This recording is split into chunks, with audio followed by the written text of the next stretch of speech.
Chapter 4. Xenia.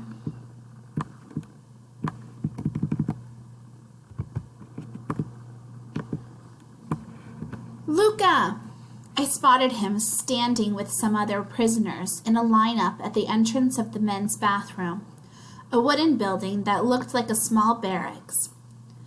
I was in line for the women's bathroom, which was beside the men's. Luca's head turned when he heard his name, and his eyes met mine briefly, but his face stayed a mask of sadness. He stepped into the bathroom, and a few minutes later came out. He walked past my lineup, and when he got to me, he stopped. "Stay out of the hospital," he whispered. "Move!" a policeman shouted at him. A club glanced off Luca's back. His eyes widened in pain, but he did not cry out. The policeman grabbed Luca's arm and shoved him back into line. What a brave friend Luca was. How had he managed to find out about the hospital? And how kind of him to take such a risk to let me know. It surprised me that the hospital was somehow bad. If I'd had time to think about it, I would have assumed it would be the best place to be. Except Larissa. It was a hospital-like place where she and I had been separated. Was she still there? Maybe in danger? Now I worried about her even more. I was pulled out of my thought by a revolting smell that made my nose wrinkle. I looked up, my turn next for the bathroom. Xenia was a little behind me in line, so she held on to my eating utensils. When I stepped inside, my bare feet landed in something wet. It was all I could do to keep from gagging. My eyes adjusted to the dimness, and I saw 6 wooden doors. A woman came out from behind one and held the door open for me. Inside was a rough slat of wood with a hole in it. I held my breath and did what I had to as quickly as I could, trying to imagine that I was in my own outhouse at home, which had always been clean and fresh. I nearly ran out of there, gulping in the wintry air to clear my lungs of the stink. "That bad?" Xenia asked, seeing the look on my face. I nodded. She handed me my eating utensils and also her own. It was her turn for the bathroom. Little Alessia was lined up behind Katya and Daria outside another small wooden barracks, so I stepped in behind her. Her freshly shaved head was covered with bright red bug bites. There was one long scratch from the barber's blade under her left ear. Her feet were bare too, but she wore a skirt and a woolen sweater, a much more substantial outfit than my own thin dress. She turned to me and sighed. "This place is awful." Just then the line moved forward and we stepped inside the building. It turned out to be our wash house. On the floor was a big metal basin that reminded me of a pig trough. 15 faucets came out of a water pipe that ran at waist height along either side of the trough. I put down my utensils and turned on one of the taps. Cold water gushed out. "Is there any soap?" I asked Alessia. "Only this." She handed me a pail of white powder. I shook some out onto my dampened hands, but realized right away it wasn't soap. It was a harsh bleaching powder that made my hands burn. I quickly rinsed most of it away, but used a small bit to clean my feet. With no shoes or socks, and the ground always cold and dirty, I did not want my feet to get infected. The bleach stung as I massaged it into the tiny cuts on the soles of my feet, but it felt good to be a little bit cleaner. I rinsed my hands off in plain cold water, then used a bit of bleaching powder to clean my dishes and Xenia's. There was nothing to dry myself or the dishes with, so again, when I got outside, the wintry air hit me. The warden was waiting for us outside our sleeping barracks. She handed Xenia a stack of rough cloth patches, thread, and needles.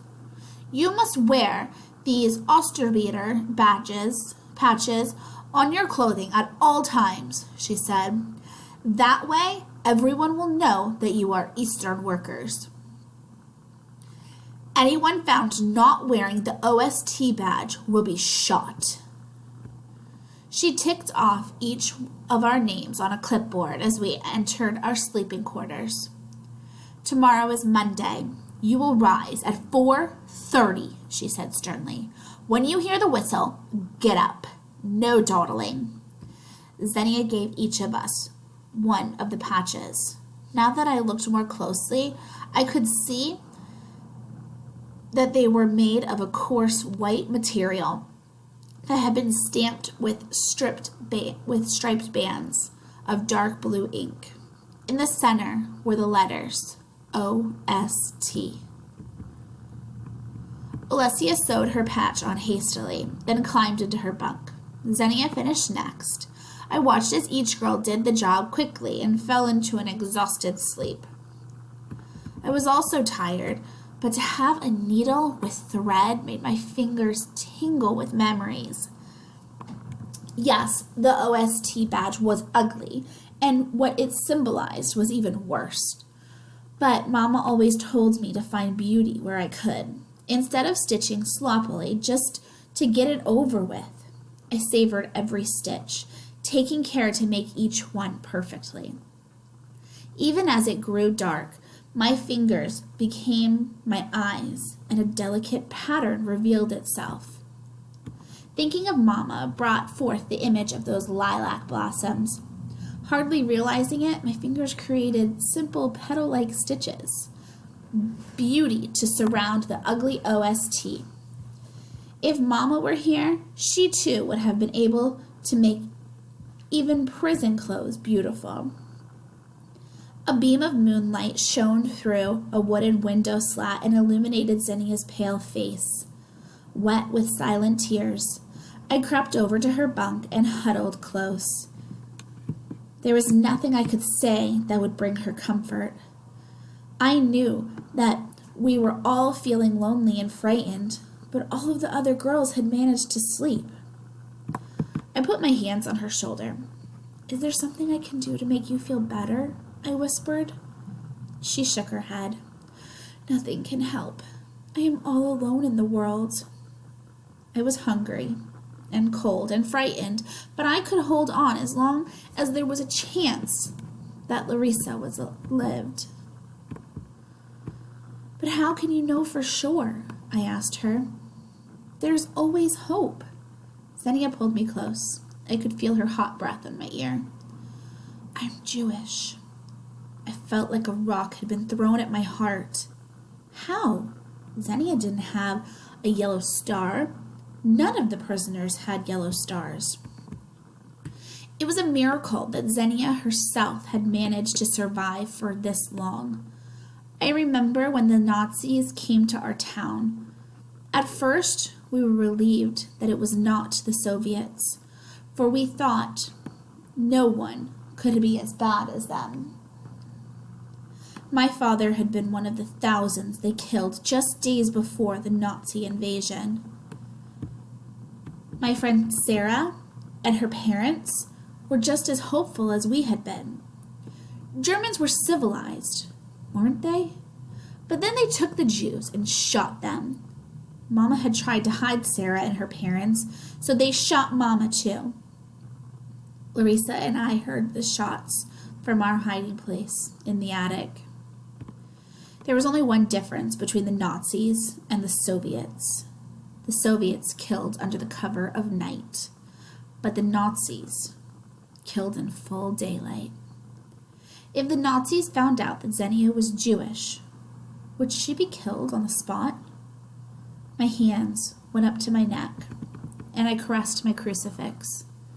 I had been powerless to save Sarah, but could I help Xenia? My simple cross was not just jewelry, and it was not only a symbol of my beliefs. It was all that I had left of my parents. but it also showed that I was not Jewish. Should I give this to Xenia? Could I bear to part with it? But Xenia had so much more to lose. I had no choice. I had to give it to her. I took it off, held it to my lips, and kissed it goodbye. Then I pressed it into Xenia's palm. Wear this. My eyes filled with tears, but she said nothing. I tried to understand what she must be thinking. That wearing the cross was like denying her family, denying the religion her parents had died for. She had to blend in, and she needed a reason to live. If you don't live, who will tell your story when the war is over? I asked her. Her eyes met mine. She looked back down at the crucifix, and her eyebrows knitted in thought. Another minute passed, then she sighed, and her eyes met mine. You're right. She slipped the leather necklace that held my crucifix over her head. Thank you.